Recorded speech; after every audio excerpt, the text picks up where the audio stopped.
আজকে মানুষ জেনে গেল তুমি ভণ্ড পীর, চটি চাটা পছন্দ তোমার, দুর্বল ছিল শির। যাকে তুমি চোর বললে এখন হলো সাধু, এডাল ওড়াল ঘুরে ঘুরে পেলে কত মধু।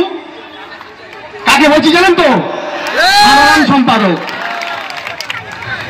দরবারের কলঙ্ক তুমি ধান্দাবাজ আশিক, দরবারের কলঙ্ক তুমি ধান্দাবাজ আশিক।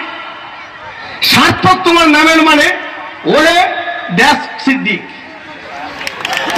আমি নামটা ধরবো না, কারণ ও বলেছে যাদের জানাজা পড়া হারাম, ও সেই দলে নাম লিখিয়েছে, সেই জন্য নাম আমরা মুখে নেব না। যাই হোক, একটু মনোযোগ সহকারে শুনবেন। ইমানদার চোর হলো রাখতে আপন মান, কত সহজে বিকিয়ে দিলে পরিবারের সম্মান। 28 বছর এবাদত তোমার হলো আজ মিথ্যা, এতদিনের ফতোয়া দান সবই গেল বৃথা। নাগা চেকিং হবে না আর পার পেয়ে গেলে, যে থুতু ফেললে তুমি তাহাই গিলে খেলে। লজ্জাবোধ হারিয়ে তুমি চড়লে ডুবো তরি, সবাই মিলে তুলবে খাটে, বলবে হরি বল হরি। যাই হোক, নমস্কার, ভালো থাকবেন। এই পর্যন্ত আমার বক্তব্য আমি শেষ করলাম। অনেক বক্তা আছে, চেয়ারম্যান এসে গেছে, তারা বক্তব্য দেবেন।